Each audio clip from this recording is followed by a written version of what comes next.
So, since we last spoke, we got Stranger Things skies in the UK, Iran shutting down the internet to over 90 million people nationwide, rampaging German sheep, the FBI blocking state officials from the investigation into the ICE agent shooting, and one pre-approved petition that I believe I'm going to very much regret giving Alex. All of that and so much more. We're not stopping the yapping and getting cracking, because I've got something else I need to say. And we have hit 1 million citizens of the Empire! Oh God, that was more painful than I thought. This day we have waited for so long. Guys, you have no idea. I just needed to say that. Look, to this little bastard, 100K attitude adjustment. Not in this studio. We are 1 milli dilly, and all of you that subscribed before 1 milli, you are part of the pre-Dilly Milly Club. Alex, yes, I said Alex, give him the badge because I want to do 2 things to celebrate. Number 1, everyone, I am rehiring Alex. Bring him back in, my boys. Alex. Look, Sean Holmes, I'm sorry. You are fantastic. Your name was a little bit close to Sean Combs, so we had to get rid of you. And Alex is back. Now, here's the problem. Alex is a little bit angry for being fired on Christmas Day. I get it. It was for the greater good, but I get it. So, in the negotiations to bring him back, we agreed on 1 pre-approved petition. The gold only given out the Empire once a millennia. And Alex has got 1 pre-approved petition that will have to be followed by the Supreme Leader. So, I'm not exactly sure what it is just yet. You guys will know before me. Alex, what is it? Hello everyone. What could I do with a golden petition? Well, if you remember, Dylan was pretty adamant to have my beard shaved in the last petitions, and taking a man's beard is just as bad as taking a man's job. So, I think it would be only fair for Dylan to shave his head.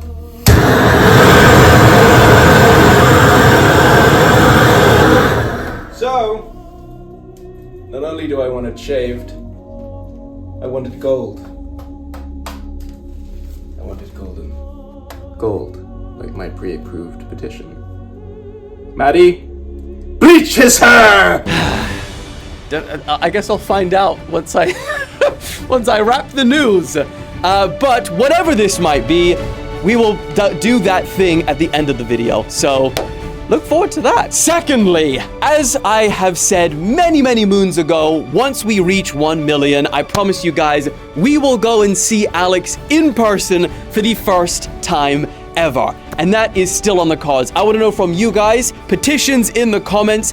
Do you want to see just like a chill Alex day in the life, how the man with the great beard works? Or do you want something a little crazier? I go to Canada, but we also rent flamethrowers and fireworks. Let me know. But I just want to say one more time, thank you all so much. Every single citizen of the News Daddy Empire.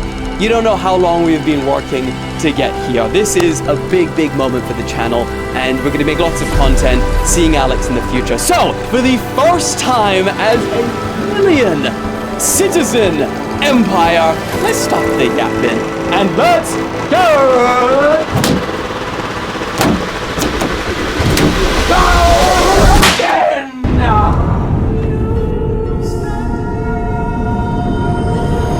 Okay, let's kick today off with a bit of local news. We don't do that very often, but today the UK is being hit by what's being described as the worst snowstorm of the decade. And that actually comes with a rare red danger to life wind warning. Say that 10 times. Thousands have lost power. Schools have been closed. There's been major travel disruption, but nowhere has experienced something quite like Birmingham. Yes, what you are seeing are videos from Birmingham this morning showing that the skies were lit up across the city pink.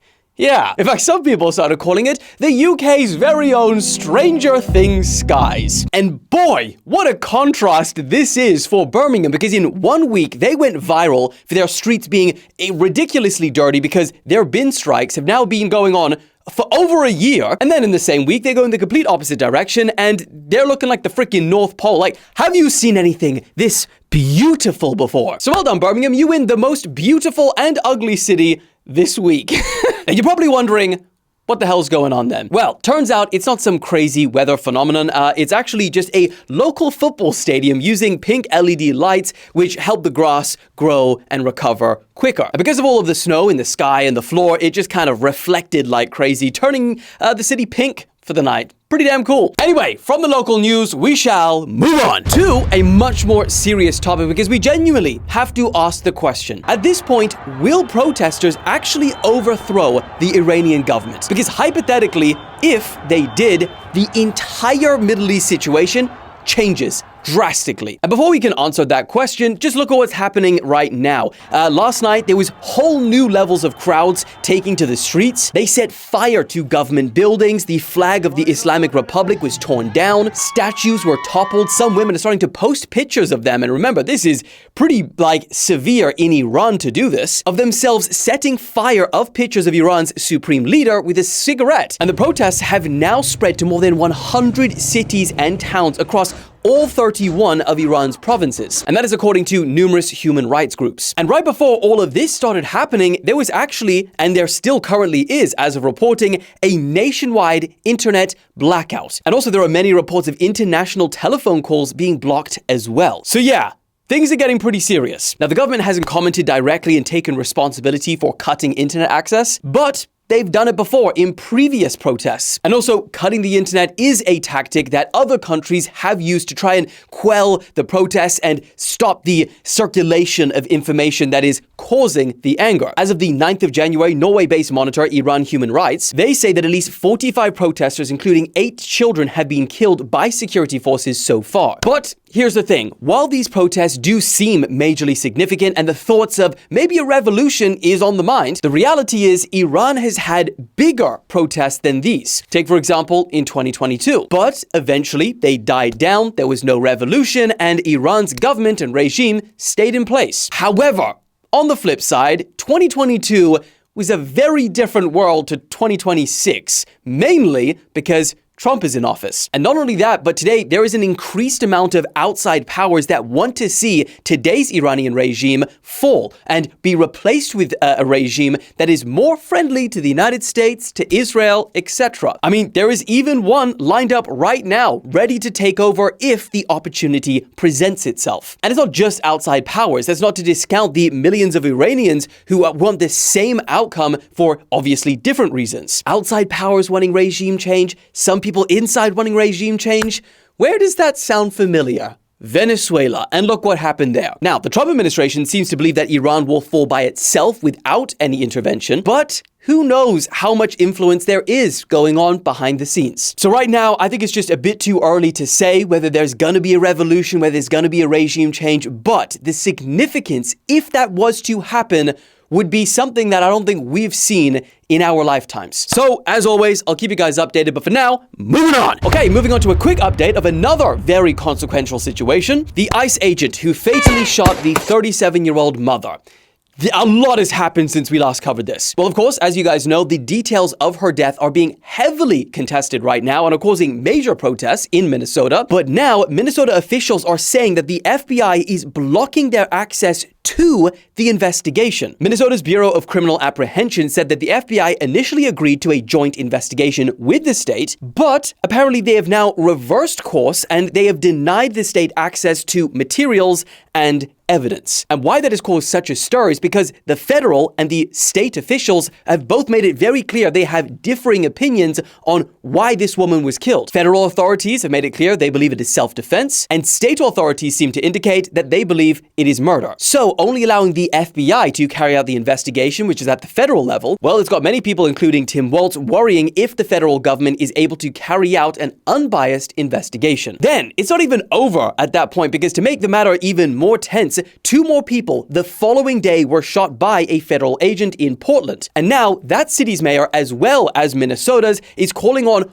all ICE operations to be halted until an investigation is done in that city as well. And unbelievably, the situation over there is to do with an ICE agent saying that he shot because someone tried to run him over as well. So, as I said yesterday, the next few days are going to be critical. And as of right now, it is only getting more heated. As always, let me know your thoughts in the comments. But for now, moving on. Okay, also this week, guys, what the hell is happening in Germany? While the rest of us are dealing with regime changes, protests, and the threat of war, Germany have different problems. Rampaging sheep.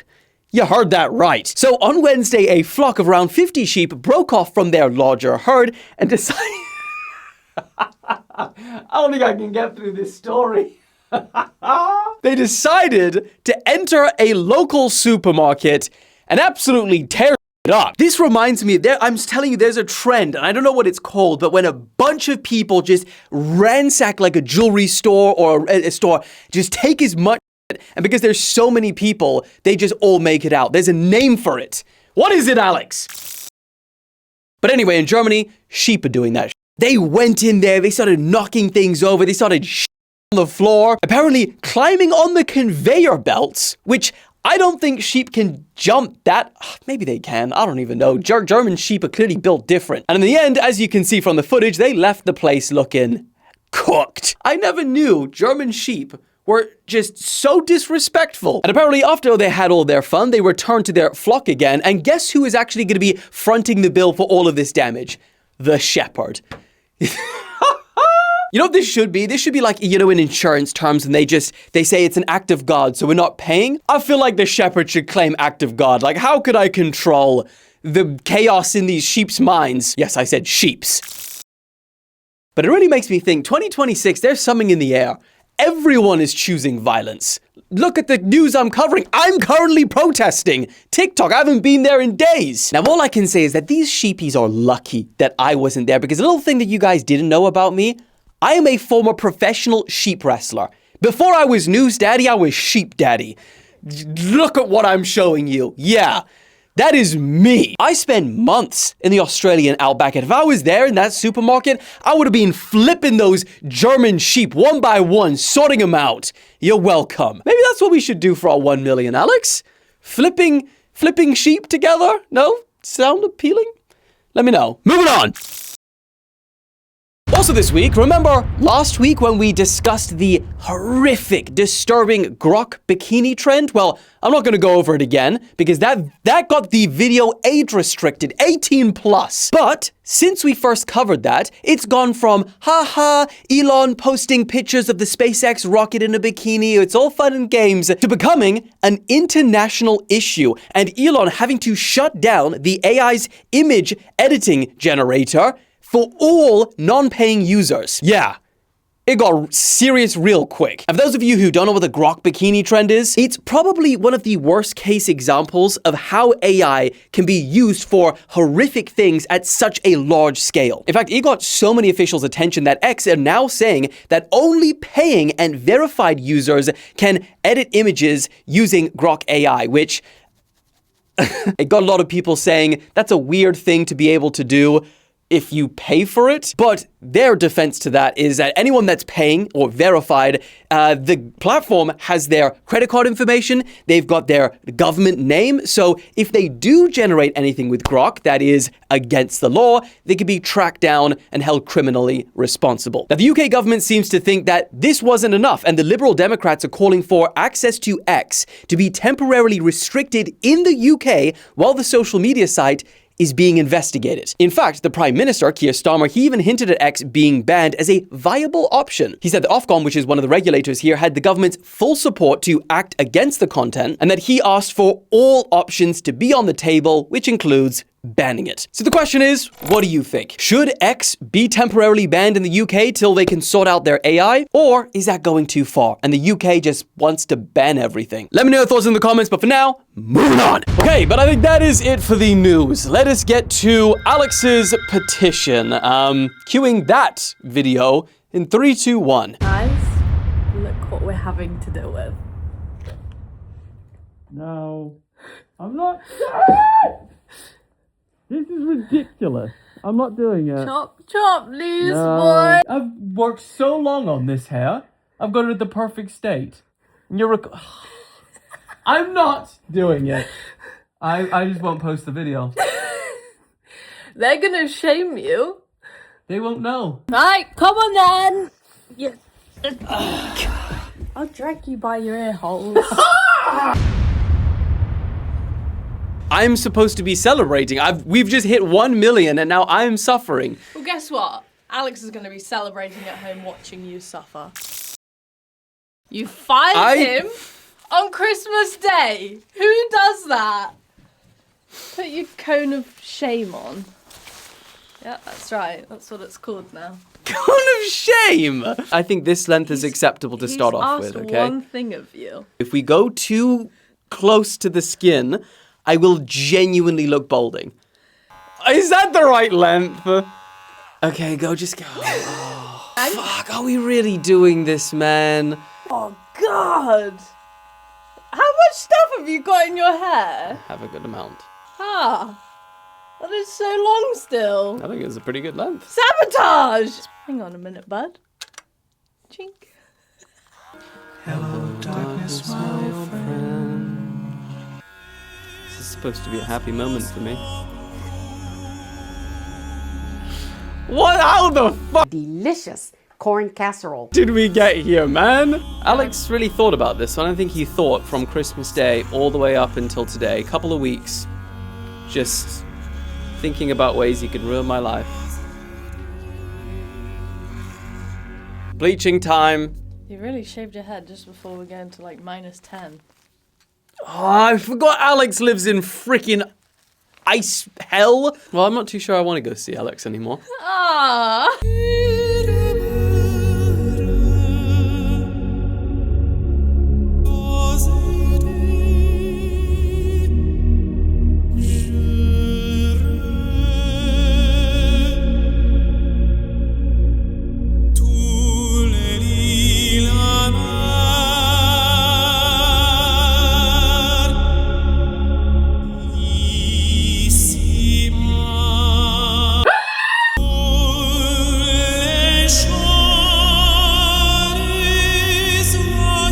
Once I reveal this hair, I want every single one of you to know your supreme leader answers petitions, even the most silly ones.